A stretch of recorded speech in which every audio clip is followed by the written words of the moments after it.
Hello everyone, welcome to Bong kitchen secret. আজকের recipe রসুন রুই। রুই মাছের একঘেয়ে রেসিপির থেকে এটা অনেকটা আলাদা স্বাদের খেতে হয়, কিন্তু করতে একদমই কম টাইম লাগে। চলো তাহলে দেখা যাক।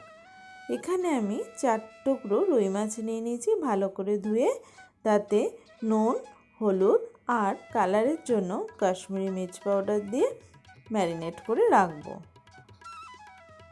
হাত দিয়ে মাছের দুদিক ভালো করে মাখিয়ে রাখবো, যাতে সম্পূর্ণ মশলাটা মাছের দুপিঠেই লাগে। এবার একটা বাটির মধ্যে টক দইয়ের সঙ্গে অল্প একটু নুন আর চিনি দিয়ে ফেটিয়ে রাখবো। কড়াই গরম হয়ে গেলে কড়াইতে দিয়ে দেবো সাদা তেল আর ঘি। ঘিটা দিলে এটার ফ্লেভারটা অনেক বেশি ভালো আসে। এবার মাছগুলো একে একে দিয়ে দিচ্ছি। এই রেসিপিটাতে সাদা তেল ব্যবহার করতে হবে। জাস্ট দুপিঠ লাল লাল করে ভাজা হবে, কিন্তু খুব ভাজা নয়, এটা জাস্ট এমনি একটুখানি দুদিক একটুখানি ভেজে নিলেই হবে, অত বেশি ভাজার দরকার নেই। আমি হাই ফ্লেমে দুপিঠ একটু শুধু লাল করে নিয়েছি।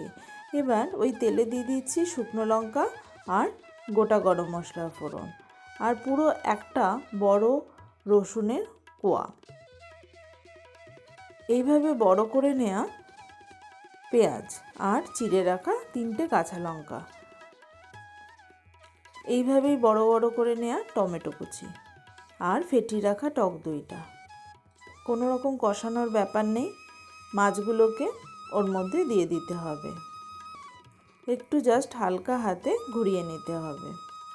এবার যেই বাটিতে আমি টক দই নিয়েছিলাম সেই বাটির মধ্যে একটু জল নিয়ে হলুদ আর লঙ্কা গুঁড়ো দিয়ে সেই জলটা উপর দিয়ে দিতে হবে।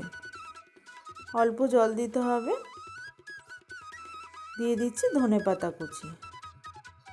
এবার সম্পূর্ণটাকে স্লো ফ্লেমে রেখে রান্না হতে দিতে হবে। অল্প একটু নুন দিয়ে দিলাম, যেহেতু জলটা অ্যাড করেছি। এবার ঢেকে রাখছি। 10 থেকে 15 মিনিট স্লো ফ্লেমে এটা কুক হবে। সব সবজিগুলো গলে যাবে, মানে টমেটো, পেঁয়াজ, রসুন, আর একটা সুন্দর ফ্লেভার আসবে। ওই সময় এটাকে ফ্লেমটাকে অফ করে ঢেকে রেখে দিতে হবে। ব্যাস হয়ে গেল রসুন রুই। গরম ভাতে খেয়ে দেখুন কেমন লাগে, আর আমার চ্যানেলটাকে সাবস্ক্রাইব করবেন। ধন্যবাদ।